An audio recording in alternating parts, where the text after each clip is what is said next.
욕심은 줄었는데 분노는 왜 남아있는가? 혹시 이런 생각 해보신 적 없으신가요?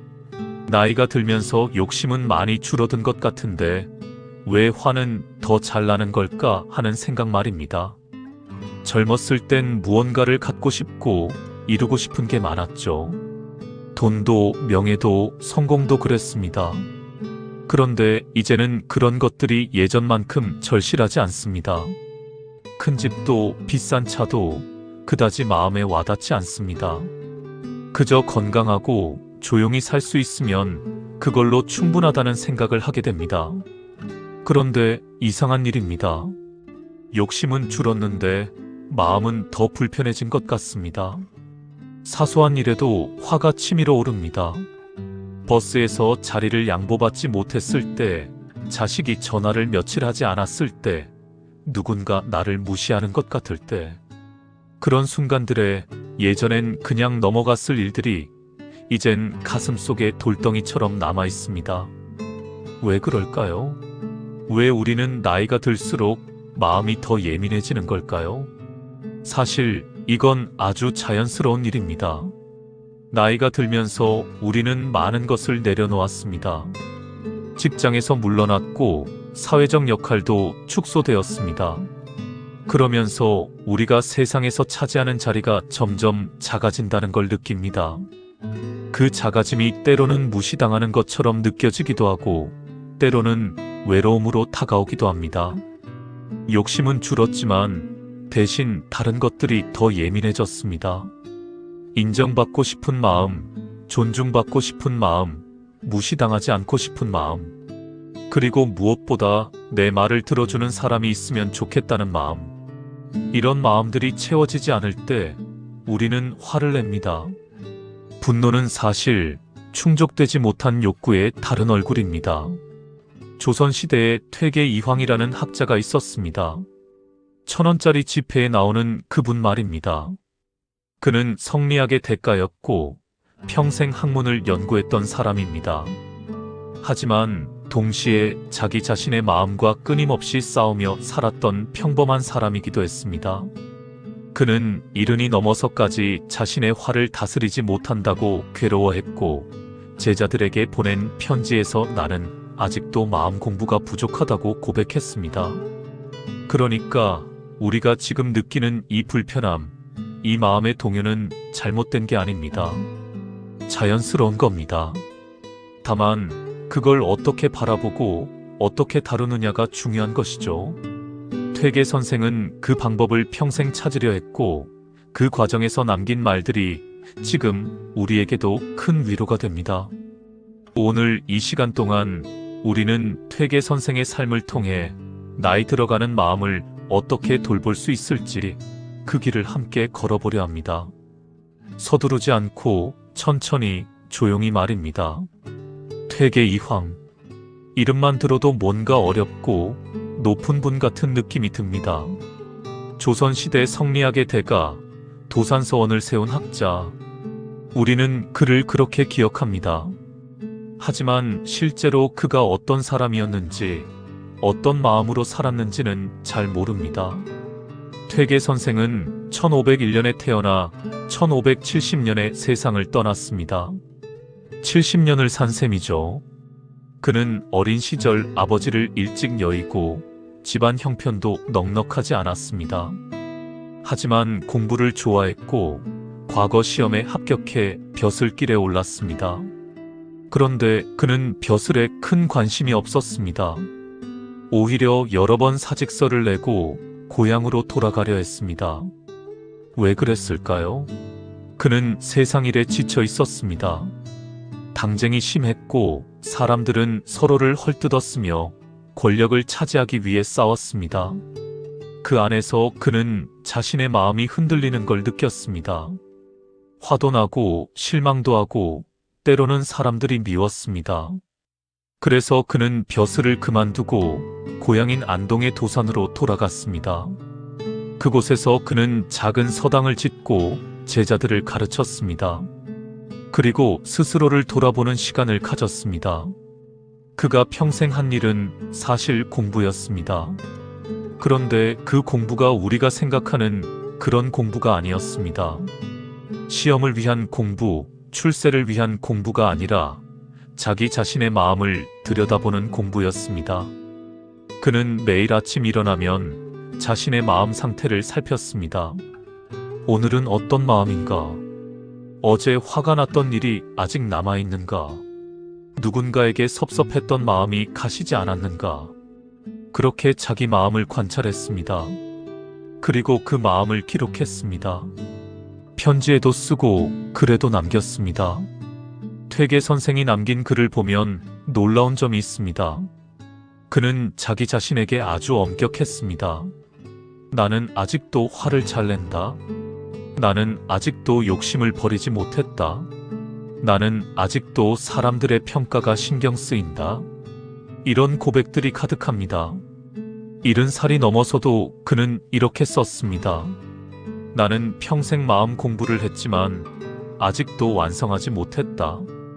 이게 얼마나 솔직한 말입니까? 보통 사람들은 나이가 들면 자기가 다 이룬 것처럼 말합니다. 내가 살아보니 마리아라고 시작하는 말들 우리 주변에서 많이 듣지 않습니까? 하지만 퇴계 선생은 달랐습니다. 그는 끝까지 자기 자신이 부족하다고 말했습니다. 그게 진짜 겸손이었고 진짜 공부였습니다. 그가 말한 공부는 결국 자기 마음을 아는 것이었습니다.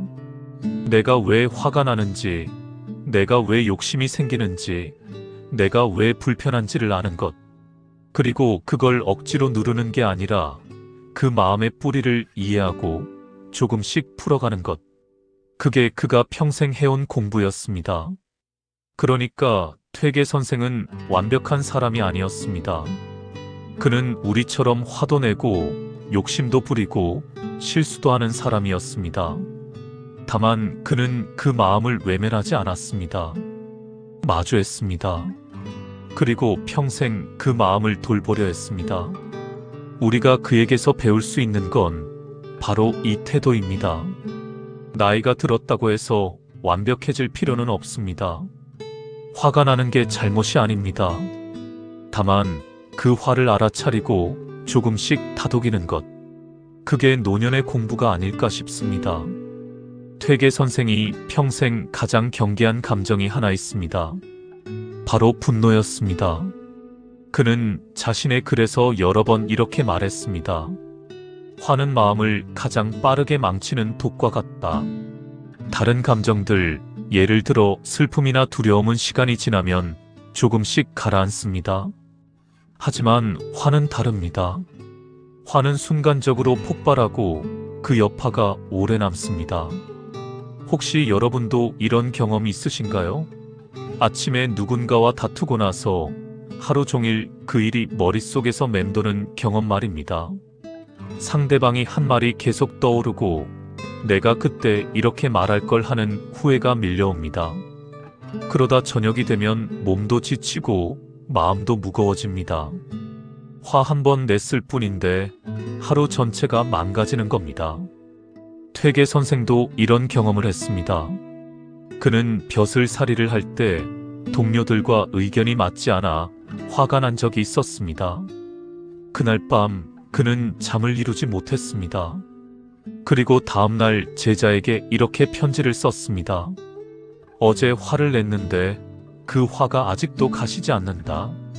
이 마음을 어찌해야 하나. 이 편지를 보면 퇴계 선생도 우리와 똑같았다는 걸 알 수 있습니다. 화가 나면 쉽게 잊히지 않습니다. 그리고 그 화는 우리 마음속에서 점점 커집니다. 처음엔 작은 일이었는데 곱씹다 보면 큰 일이 됩니다. 그 사람이 원래 나를 무시했어. 맨날 그랬어. 이렇게 과거의 일들까지 끌어와서 화를 키웁니다. 퇴계 선생은 이 과정을 아주 정확하게 분석했습니다. 그는 화라는 감정이 단순히 감정으로 끝나지 않고 우리의 판단을 흐리게 만든다고 말했습니다. 화가 난 상태에서는 올바른 판단을 할 수 없습니다. 상대방의 입장을 이해할 수도 없고 상황을 객관적으로 볼 수도 없습니다. 오로지 내 감정만 보입니다. 그래서 그는 화를 다스리는 걸 가장 중요한 공부로 여겼습니다. 그가 제자들에게 가르친 방법은 이랬습니다. 첫째, 화가 날 때는 즉시 반응하지 말라. 일단 한 박자 쉬어라. 둘째, 그 화의 원인을 생각해보라. 정말 상대방 때문인가 아니면 내 안에 이미 불편한 감정이 있었는가? 셋째, 화를 표현하더라도 상대를 공격하지 말라. 내 감정을 말할 뿐 상대를 비난하지 말라. 이 방법들이 지금 들어도 참 현명하지 않습니까? 특히 나이가 들어서는 더 중요한 것 같습니다. 노년에 화를 내면 그 화가 관계를 끊어버릴 수 있습니다. 자식에게 화를 내면 자식은 더 이상 전화하지 않습니다. 친구에게 화를 내면 친구는 멀어집니다. 그러면 우리는 더 외로워지고 그 외로움이 또 다른 화를 만듭니다. 퇴계 선생은 말년에 이런 글을 남겼습니다. 나이가 들수록 화를 조심해야 한다. 화는 남을 해치기 전에 먼저 나를 해친다. 정말 그렇습니다. 화를 내고 나면 후회하는 건 우리 자신입니다. 상대방은 이미 잊었을지 모르는데 우리는 며칠씩 그 일을 곱씹으며 괴로워합니다. 그렇다면 우리는 어떻게 해야 할까요? 화를 아예 안 낼 수는 없습니다. 사람인데 당연히 화가 나죠. 하지만 그 화를 어떻게 다루느냐는 우리가 선택할 수 있습니다. 화가 날 때 잠깐 멈춰보는 겁니다. 그리고 스스로에게 물어봅니다. 이 화를 꼭 표현해야 하나? 표현한다면 어떻게 표현하는 게 좋을까?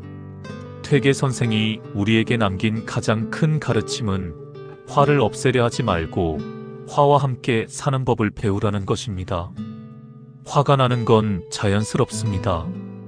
하지만 그 화에 휩쓸리지 않는 것, 그게 진짜 마음 공부입니다. 우리는 흔히 나이가 들면 욕심이 없어진다고 생각합니다. 젊었을 때처럼 돈을 많이 벌고 싶다거나 높은 자리에 오르고 싶다거나 하는 욕심은 확실히 줄어듭니다. 이제는 그런 것들이 중요하지 않다는 걸 알게 됐으니까요. 하지만 퇴계 선생은 이렇게 말했습니다. 욕심은 없어지는 게 아니라 모양만 바뀔 뿐이다. 무슨 뜻일까요? 젊었을 때의 욕심과 나이 들어서의 욕심은 대상이 다를 뿐 본질은 같다는 겁니다. 젊었을 땐 돈과 권력을 원했다면 나이 들어서는 다른 걸 원합니다. 인정받고 싶고 존중받고 싶고 무시당하지 않고 싶습니다. 그리고 무엇보다 자식들이 잘 되길 바랍니다. 이 마지막 욕심, 자식에 대한 욕심은 특히 강합니다. 부모들은 이렇게 말합니다. 나는 이제 아무것도 바라는 게 없어. 그냥 애들이 잘 되기만 하면 돼. 하지만 퇴계 선생은 이것도 욕심이라고 말했습니다. 물론 자식을 사랑하는 건 당연합니다. 하지만 자식이 내가 원하는 대로 잘 되길 바라는 건 결국 내 욕심입니다. 퇴계 선생도 자식이 있었습니다. 아들이 하나 있었는데 그 아들이 공부를 별로 좋아하지 않았습니다. 아버지는 대학자인데 아들은 그냥 평범하게 살고 싶어 했죠. 퇴계 선생은 처음에 답답해했습니다. 왜 공부를 하지 않느냐? 내가 더 노력하면 훌륭한 사람이 될 수 있는데. 하지만 나중에 그는 깨달았습니다. 그건 아들을 위한 게 아니라 자기 자신의 욕심이었다는 걸 말입니다. 그 후 그는 아들에게 이렇게 편지를 썼습니다. 내가 큰 사람이 되지 않아도 괜찮다. 그냥 건강하고 바르게 살면 그걸로 충분하다. 이 편지를 쓰기까지 그는 오랜 시간 자기 자신과 싸웠습니다. 자식에 대한 기대를 내려놓는 게 얼마나 어려운 일인지 그도 잘 알고 있었습니다. 요즘도 마찬가지입니다. 부모들은 자식에게 기대합니다. 자주 전화해 주길 바라고, 자주 찾아와 주길 바라고, 내 말을 들어주길 바랍니다. 그런데 자식들은 바쁩니다. 자기 삶이 있고 자기 가족이 있습니다. 그래서 부모가 원하는 만큼 시간을 내지 못합니다. 그러면 부모는 섭섭해집니다. 나는 이렇게 애들을 위해 살았는데 애들은 나한테 관심도 없어. 하지만 퇴계 선생은 이렇게 말합니다. 자식이 부모를 찾지 않는다고 서운해하지 말라. 자식은 부모의 소유물이 아니다. 그들도 자기 삶을 살아야 한다. 이 말이 처음엔 냉정하게 들릴 수 있습니다. 하지만 곰곰이 생각해보면 이게 진짜 사랑입니다. 자식을 내 욕심의 대상으로 보지 않고 독립된 인격으로 존중하는 것. 그게 진짜 부모의 사랑이 아닐까요? 또 다른 욕심도 있습니다. 인정받고 싶은 욕심입니다. 나이가 들면 사회에서 물러나게 되고 사람들의 관심도 줄어듭니다. 예전엔 내가 뭔가 말하면 사람들이 귀 기울여 들었는데 이제는 그렇지 않습니다. 그래서 억지로라도 관심을 끌려고 합니다. 큰 소리로 말하거나 같은 얘기를 반복하거나 자기 경험담을 자주 꺼냅니다. 퇴계 선생은 이런 모습을 보며 안타까워했습니다. 그는 말년에 이렇게 말했습니다. 나이가 들면 말을 줄여야 한다. 사람들이 내 말을 듣지 않는다고 서운해하지 말고 그냥 조용히 있는 게 낫다. 이게 체념이 아닙니다. 오히려 자유입니다. 인정받으려는 욕심을 내려놓으면 마음이 편해집니다. 결국 퇴계 선생이 말하고 싶었던 건 이겁니다. 욕심은 완전히 없앨 수 없습니다. 사람인 이상 뭔가를 바라는 건 당연합니다. 하지만 그 욕심이 나를 괴롭게 만든다면 잠깐 멈춰서 살펴봐야 합니다. 이게 정말 필요한 건가? 이게 나를 행복하게 만드나? 그렇게 물어보고 조금씩 내려놓는 연습을 하는 겁니다. 그게 노년의 지혜입니다. 욕심을 없애는 게 아니라 욕심과 적당한 거리를 두는 것. 그러면 마음이 한결 가벼워집니다. 사람은 혼자 살 수 없습니다. 아무리 나이가 들어도 누군가와 함께 있고 싶고 대화하고 싶고 관계를 맺고 싶습니다. 하지만 동시에 사람 때문에 상처받기도 합니다. 특히 나이가 들수록 인간관계가 더 어려워지는 것 같습니다. 친구는 하나둘 세상을 떠나고 새로운 사람을 만나기도 쉽지 않습니다. 남은 사람들과의 관계도 예전 같지 않습니다. 퇴계 선생도 이 문제로 고민했습니다. 그는 많은 제자를 두었고 여러 친구들과 교류했습니다. 하지만 때로는 제자들이 실망스러웠고 친구들과 의견이 맞지 않았습니다. 그럴 때마다 그는 괴로워했습니다. 사람과의 관계를 어떻게 유지해야 하나? 가까이 지내면 상처받고 멀리하면 외롭다. 그가 내린 결론은 이랬습니다. 가까이 하되 기대하지 않는다. 이게 무슨 뜻일까요? 사람과 관계를 끊으라는 게 아닙니다. 오히려 관계를 유지하되 상대방에게 과도한 기대를 하지 말라는 뜻입니다. 기대가 크면 실망도 큽니다. 기대가 없으면 실망할 일도 없습니다. 예를 들어 볼까요? 친구가 있다고 칩시다. 오래된 친구인데 요즘 연락이 뜸합니다. 전화를 해도 바쁘다고 하고 만나자고 해도 핑계를 댑니다. 그러면 우리는 섭섭해집니다. 내가 이렇게 챙기는데 왜 저 사람은 안 그러지? 하지만 퇴계 선생은 이렇게 말합니다. 그 사람도 자기 사정이 있을 것이다. 내가 원한다고 해서 상대방이 똑같이 원하는 건 아니다. 이게 냉정하게 들릴 수 있습니다. 하지만 사실 이게 더 건강한 관계입니다. 우리가 상대방에게 기대하는 건 결국 상대방을 내 마음대로 하고 싶다는 욕심입니다. 하지만 사람은 내 마음대로 되지 않습니다.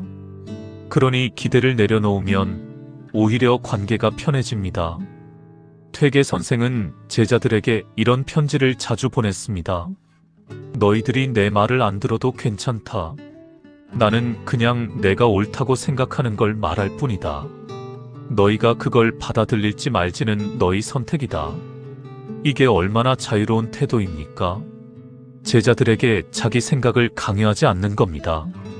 그냥 말할 뿐이고 선택은 상대방의 몫으로 남겨둡니다. 이런 태도는 가족 관계에서도 필요합니다. 특히 자식과의 관계에서 말이죠.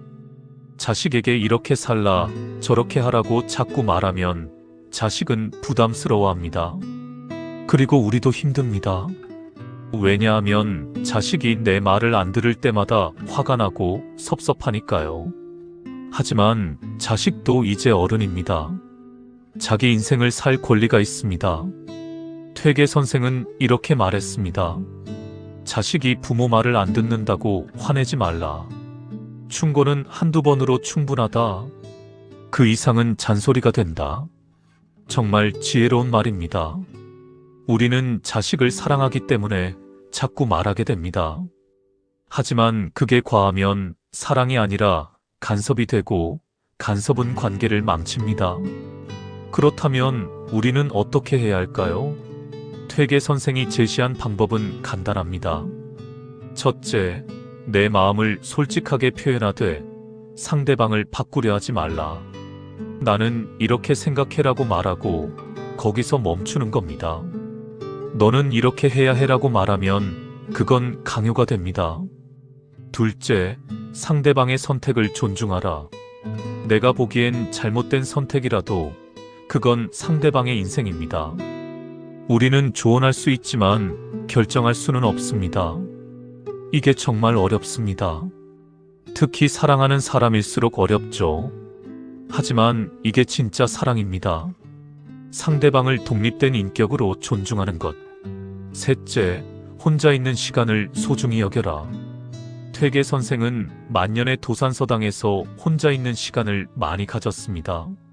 사람들과 어울리는 것도 좋지만 혼자 있는 시간이 더 중요하다고 생각했습니다. 혼자 있을 때 우리는 비로소 우리 자신과 만날 수 있습니다. 그리고 그 시간이 충분하면 다른 사람에게 덜 의지하게 됩니다. 나이가 들면 외로움을 많이 느낍니다. 그래서 누군가 옆에 있어 주길 바랍니다. 하지만 그 외로움을 다른 사람으로 채우려고만 하면 결국 실망하게 됩니다. 왜냐하면 사람은 완벽하지 않고 항상 내 옆에 있어 줄 수도 없으니까요. 그래서 퇴계 선생은 말합니다. 외로움을 두려워하지 말라. 혼자 있는 시간이야말로 진짜 나를 만나는 시간이다. 이게 체념이나 포기가 아닙니다. 오히려 성숙입니다. 사람과의 관계를 소중히 여기되 그 관계에 매달리지 않는 것, 가까이 지내되 집착하지 않는 것, 사랑하되 소유하려 하지 않는 것. 그게 퇴계 선생이 말하는 인간관계의 지혜입니다. 나이가 들면 이상한 일이 생깁니다. 사소한 일에도 마음이 크게 흔들립니다. 누가 무심코 던진 말 한마디가 며칠씩 마음에 걸립니다. TV 뉴스를 보다가 화가 나서 혼자 중얼거립니다. 길을 걷다가 누가 비켜주지 않으면 기분이 상합니다. 이런 일들 혹시 겪어보신 적 없으신가요? 퇴계 선생은 이런 현상을 마음이 밖으로 향해 있기 때문이라고 설명했습니다. 우리 마음이 자꾸 바깥 일에 반응하는 겁니다. 누가 뭐라고 하면 반응하고, 무슨 일이 생기면 반응하고, 세상이 내 뜻대로 안 되면 반응합니다. 그러다 보면 하루 종일 반응만 하다가 끝납니다. 정작 내 마음은 돌보지 못한 채로요. 그래서 퇴계 선생은 거리두기를 강조했습니다. 세상과 거리를 두라는 게 아닙니다. 세상 일에 대한 반응과 거리를 두라는 겁니다. 모든 일에 일일이 반응하지 말라는 거죠. 이게 무슨 뜻일까요? 예를 들어 볼까요? 뉴스를 봅니다. 요즘 세상이 어떻고, 정치가 어떻고, 경제가 어떻고 나옵니다. 그걸 보면 화가 납니다. 세상이 왜 이 모양이야? 하고 소리를 지릅니다. 하지만 그게 뭘 바꿉니까? 아무것도 바뀌지 않습니다. 오히려 내 마음만 상합니다. 혈압만 오를 뿐입니다. 퇴계 선생은 이렇게 말합니다. 세상 일을 모르고 살 수는 없다. 하지만 세상 일에 마음을 빼앗기면 안 된다. 뉴스를 봐도 됩니다. 하지만 거기에 감정적으로 휘둘리지 말라는 겁니다. 아, 그런 일이 있구나 하고 알기만 하면 됩니다. 거기에 화를 내거나 흥분하거나 답답해할 필요가 없습니다. 이게 쉽지 않다는 거 압니다. 우리는 평생 반응하며 살아왔으니까요. 누가 나를 무시하면 화내고, 누가 나를 칭찬하면 기뻐하고, 뭔가 잘못되면 걱정하고, 그게 당연한 거라고 생각했습니다. 하지만 퇴계 선생은 이렇게 묻습니다. 그렇게 반응하는 게 정말 필요한가? 그게 나를 행복하게 만드나? 대부분의 경우 답은 아니오입니다. 반응한다고 해서 상황이 나아지지 않습니다. 오히려 내 마음만 피곤해질 뿐입니다. 그렇다면 왜 우리는 계속 반응할까요? 습관입니다. 평생 그렇게 살아왔기 때문에 그게 익숙한 겁니다. 퇴계 선생이 제안하는 건 이 습관을 조금씩 바꿔보자는 겁니다. 모든 일에 반응하지 않는 연습을 해보는 거죠. 처음엔 어렵습니다. 누가 기분 나쁜 말을 하면 자동으로 화가 납니다. 하지만 그때 잠깐 멈춰봅니다. 내가 꼭 화를 내야 하나? 화를 낸다고 뭐가 달라지나? 이렇게 자문하는 겁니다. 그리고 천천히 숨을 쉽니다.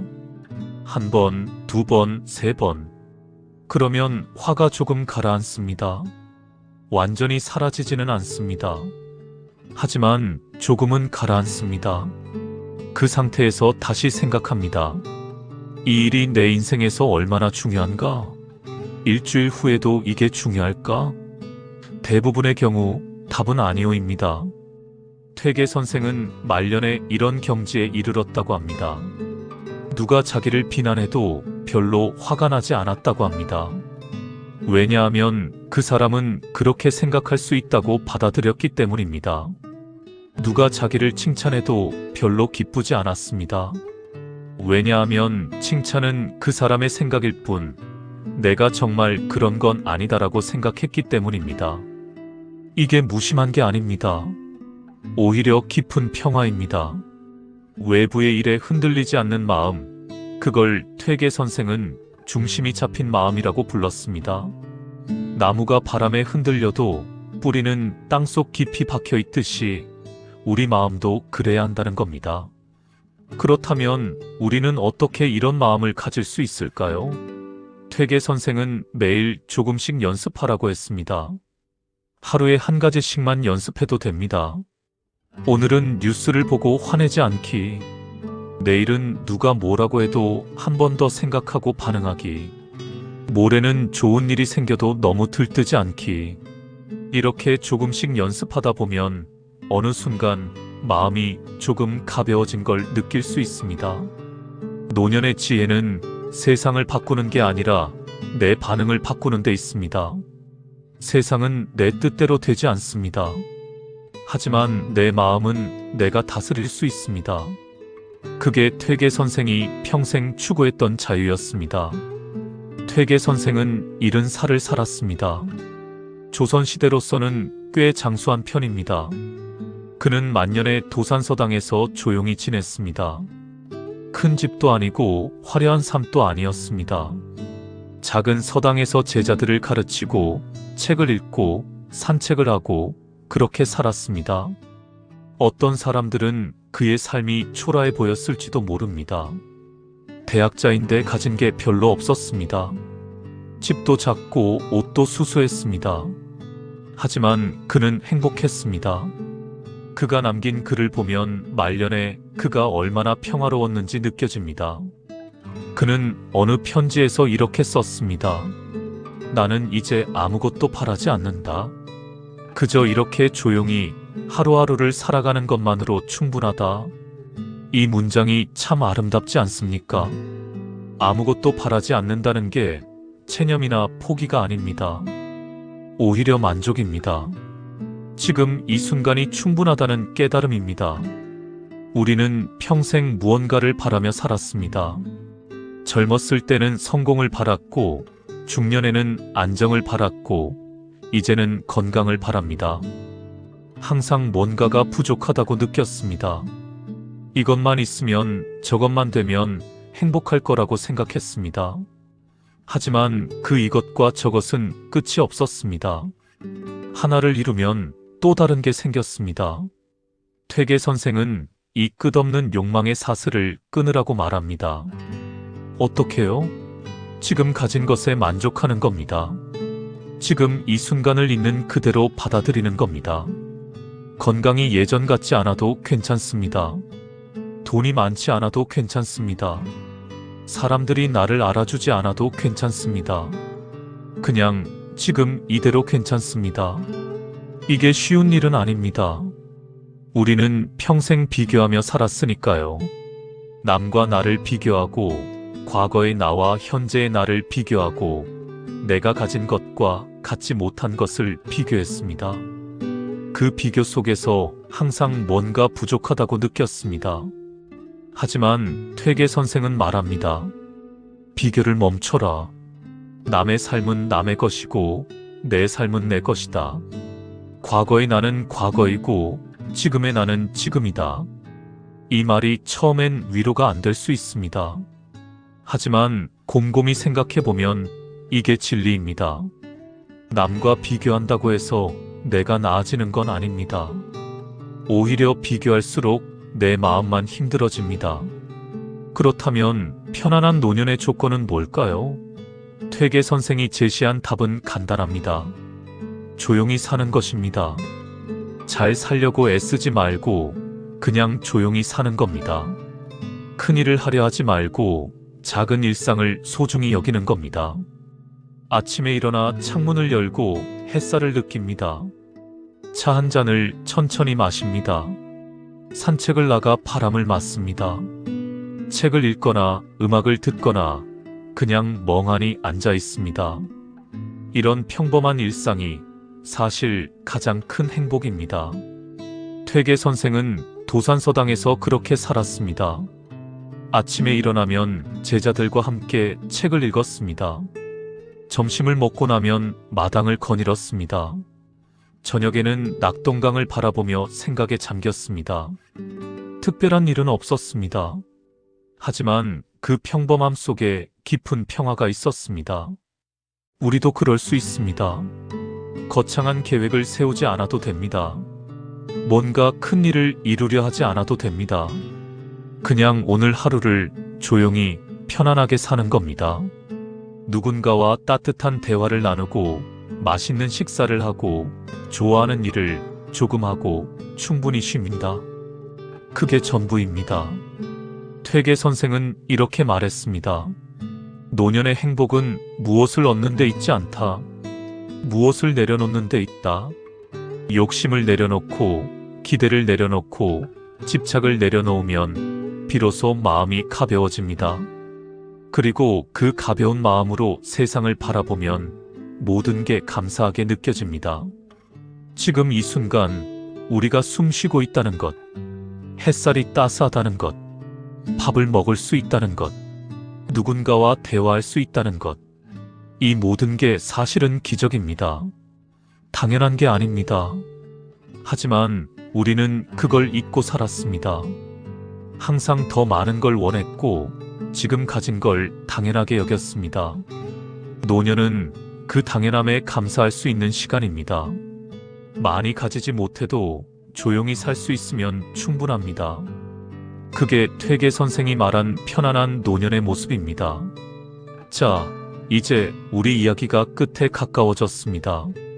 지금까지 우리는 퇴계 이황 선생의 삶과 가르침을 함께 살펴봤습니다. 그가 어떻게 마음을 다스렸는지, 어떻게 분노와 욕심을 대했는지, 어떻게 인간관계를 맺었는지, 그리고 어떻게 편안한 노년을 살았는지 말입니다. 그런데 이 모든 이야기를 통해 퇴계 선생이 정말로 말하고 싶었던 게 뭘까요? 한마디로 정리하면 그건 바로 마음을 지키는 것이었습니다. 외부의 일에 마음을 빼앗기지 말고 내 안의 중심을 잃지 말라는 것. 그게 퇴계 선생이 평생 추구했던 목표였습니다. 마음을 지킨다는 게 무슨 뜻일까요? 화나는 일이 생겨도 화에 휩쓸리지 않는 것. 욕심이 생겨도 욕심에 끌려가지 않는 것, 외로워도 외로움에 잠식당하지 않는 것입니다.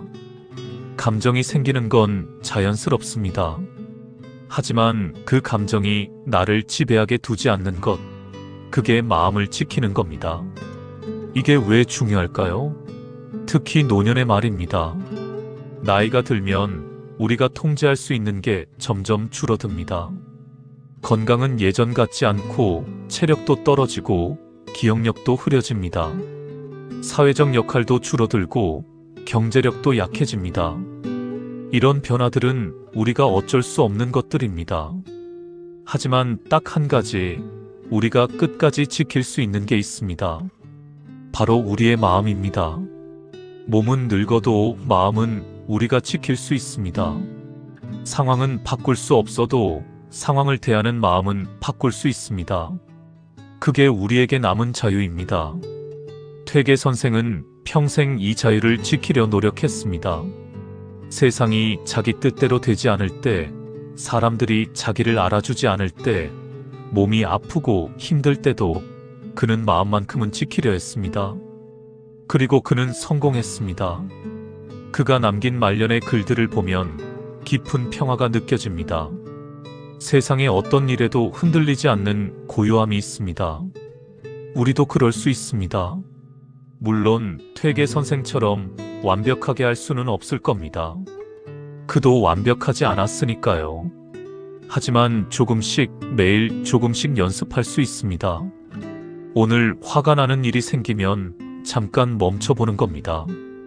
오늘 욕심이 생기면 그 욕심을 알아차리는 겁니다. 오늘 누군가에게 실망하면 그 실망의 원인을 생각해 보는 겁니다. 이렇게 작은 연습들이 쌓이면 어느 순간 마음이 조금 달라진 걸 느낄 수 있습니다. 예전 같으면 화냈을 일에 화를 안 내게 됩니다. 예전 같으면 집착했을 일을 내려놓을 수 있게 됩니다. 예전 같으면 상처받았을 말을 그냥 흘려보낼 수 있게 됩니다. 그게 마음 공부의 결실입니다. 퇴계 선생은 이 공부에 끝이 없다고 했습니다. 평생 해도 완성되지 않는다고 했습니다. 하지만 그게 문제가 아닙니다. 중요한 건 완성이 아니라 그 과정 자체입니다. 매일 조금씩 자기 마음을 돌보는 그 시간이 사실 가장 소중한 시간입니다. 혹시 요즘 마음이 불편하신가요? 뭔가에 화가 나거나 섭섭하거나 허전하신가요? 그렇다면 한번 멈춰서서 그 마음을 들여다보시기 바랍니다. 왜 그런 마음이 드는지, 그 마음이 정말 필요한 건지, 그 마음을 조금 내려놓을 수는 없는지 생각해 보세요. 정답은 없습니다. 다만 그렇게 자기 마음과 대화하는 시간 자체가 이미 치유입니다. 퇴계 선생은 우리에게 완벽한 답을 주지 않습니다. 대신 방향을 보여줍니다. 이쪽으로 가보라. 조금 더 마음을 들여다보라. 조금 더 욕심을 내려놓아 보라. 조금 더 화를 다스려 보라. 그렇게 하다 보면 어느 순간 마음이 편해진 자신을 발견할 겁니다. 나이가 든다는 건 뭔가를 잃어가는 과정이기도 하지만 동시에 뭔가를 얻어가는 과정이기도 합니다. 우리는 젊음을 잃었지만 대신 지혜를 얻었습니다. 체력을 잃었지만 대신 평화를 얻을 수 있습니다. 많은 것을 내려놓았지만 대신 가벼워진 마음을 얻을 수 있습니다. 그게 노년의 선물입니다. 퇴계 선생이 말년에 누렸던 그 평화, 우리도 충분히 누릴 수 있습니다. 오늘 집에 돌아가시면 한번 조용히 앉아보세요. 그리고 자기 마음을 들여다보세요. 지금 어떤 마음이 드는지, 무엇이 불편한지, 무엇이 괴로운지 말입니다. 그걸 억지로 바꾸려 하지 마세요. 그냥 알아차리기만 하세요. 아, 내가 지금 이런 마음이구나. 그것만으로도 충분합니다. 그리고 천천히 숨을 쉬세요. 깊이, 천천히. 그러면 마음이 조금 가라앉는 걸 느낄 수 있습니다. 완전히 편안해지지는 않아도 조금은 나아집니다. 그게 시작입니다. 마음 공부의 시작입니다. 퇴계 선생은 70평생을 마음 공부에 바쳤습니다. 완성하지는 못했지만 그 과정에서 깊은 평화를 얻었습니다. 우리에게 남은 시간이 얼마나 되는지는 모릅니다. 하지만 그 시간이 짧든 길든 우리는 지금 이 순간부터 우리 마음을 돌볼 수 있습니다. 화가 나면 잠깐 멈춥니다. 욕심이 생기면 조금 내려놓습니다. 누군가에게 실망하면 기대를 줄입니다. 외로우면 그 외로움을 받아들입니다. 그렇게 하나씩 천천히 우리 마음을 지켜갑니다. 그게 퇴계 선생이 우리에게 남긴 가장 큰 유산입니다. 마음을 지키는 법. 그 방법은 거창하지 않습니다. 매일 조금씩 자기 마음을 돌아보는 것. 그게 전부입니다. 하지만 그 조금씩이 쌓이면 우리 인생이 달라집니다. 오늘 이 시간을 함께 해주셔서 감사합니다. 여러분의 남은 시간이 퇴계 선생이 누렸던 것처럼 조용하고 평화로운 시간이 되기를 바랍니다. 많은 것을 이루지 못해도 괜찮습니다. 그냥 매일 조금씩 마음을 돌보시면 됩니다. 그러면 어느 날 문득 깨닫게 될 겁니다. 아, 내 마음이 예전보다 편해졌구나. 그 순간이 바로 퇴계 선생이 평생 찾았던 그 순간입니다. 완벽한 깨달음이 아니라 작은 평화, 거창한 성취가 아니라 조용한 만족. 그게 우리가 찾는 행복입니다. 부디 오늘부터 시작하시기 바랍니다. 거창한 계획이 아니라 아주 작은 것부터. 오늘 하루 화를 한 번 덜 내보기. 오늘 하루 불평을 한 번 덜 해보기. 오늘 하루 누군가에게 조금 더 친절해보기. 이런 작은 실천들이 모여 결국 우리의 마음을 바꿉니다. 퇴계 이황 선생은 이미 오래전에 세상을 떠났습니다. 하지만 그가 남긴 가르침은 여전히 살아있습니다. 그 가르침은 어렵지 않습니다. 멀리 있지도 않습니다. 바로 우리 마음속에 있습니다. 우리가 그 마음을 돌아보기만 하면 언제든 그 가르침을 만날 수 있습니다. 이제 정말로 이야기를 마무리할 시간입니다. 긴 시간 함께 해주셔서 진심으로 감사드립니다. 여러분 모두 건강하시고 무엇보다 마음 편안하시기를 바랍니다. 마음을 지킨다는 것. 그게 우리가 퇴계에게 배울 단 하나입니다. 그리고 그것만으로 이미 충분합니다.